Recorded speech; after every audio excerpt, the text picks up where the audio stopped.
Chère communauté Forex, bonjour. Je m'appelle Joseph. Cette semaine, je vous parle d'entraînement en force endurance, ou ce qu'on pourrait aussi appeler du CrossFit ou aussi des HIIT.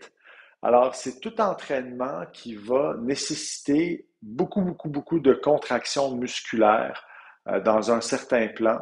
Alors, on sollicite principalement l'endurance musculaire. D'ailleurs, les entraînements à force endurance ont la particularité de ne pas pouvoir être exécutés pendant très longtemps. Normalement, on parle de 1 à 5 minutes avant que vous soyez trop épuisé pour continuer. Alors, des exemples de sports plus populaires qui feraient appel à de la force endurance, ce serait des choses comme le hockey, le soccer, le patinage de vitesse sur courte piste. Alors, des sports comme ça, explosifs, qui ne durent pas très longtemps, mais qui nécessitent beaucoup d'énergie, donc beaucoup de contractions musculaires pendant un laps de temps relativement réduit. Lorsque vous allez faire de l'entraînement en force endurance, c'est principalement les fibres musculaires de type 2A que vous allez travailler. Donc, si vous avez vu mes vidéos sur les fibres musculaires, vous saurez que tous les muscles sont constitués de trois types de fibres musculaires et celle que vous allez travailler le plus, c'est celle qui va se développer le plus, bien entendu. Alors, quand on fait de la force endurance, c'est surtout la type 2A.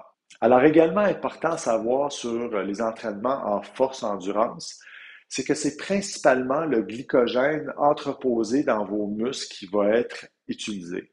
Alors, le glycogène, comme c'est du sucre finalement, du glucose en fait, qui est entreposé dans les muscles, ça veut dire que vous allez devoir manger des glucides. Ça, c'est vraiment si vous voulez performer.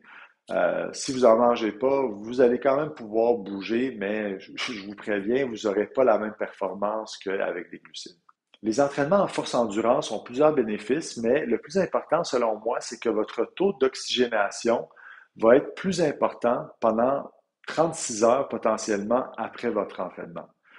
Qu'est-ce que ça veut dire en français? Ça veut dire que quand vous avez terminé votre entraînement en force endurance, pendant les 36 heures qui suivent potentiellement, votre corps va avoir besoin de plus d'oxygène que nécessaire à cause de l'entraînement.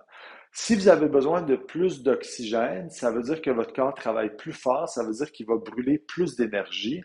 Et quand on dit brûler plus d'énergie, si vous avez un régime sain ou une diète saine, c'est-à-dire que vous ne mangez pas trop de glucides, puis peut-être plus des légumes et des bons gras, à ce moment-là, vous allez pouvoir aller puiser dans vos réserves de gras pour alimenter cette oxygénation supplémentaire. Fait que ça, c'est quand même un bel avantage à garder en tête. Maintenant, le désagrément ou le plus grand risque avec les entraînements en force endurance, c'est que justement, il y a plusieurs contractions musculaires qui se font en quelques minutes. Alors, quand on dit répéter un exercice ou répéter un mouvement plusieurs fois, on dit potentiellement des blessures si et seulement si vous n'êtes pas à l'aise avec la mécanique du mouvement. Donc, si c'est un mouvement que vous ne maîtrisez pas ou si vous n'avez jamais appris à faire le mouvement comme il faut et que vous devez le répéter 50 fois, 60 fois, 100 fois, il y a des chances que vous allez vous blesser, que ce soit une tendinite ou vraiment une déchirure, peu importe. Ceci dit, bien entendu, je vous conseille d'investir quelques centaines de dollars avec un coach, un kinésiologue, peu importe, pour apprendre à vraiment bien maîtriser la mécanique du mouvement. Sur ce, je vous dis merci et à la semaine prochaine.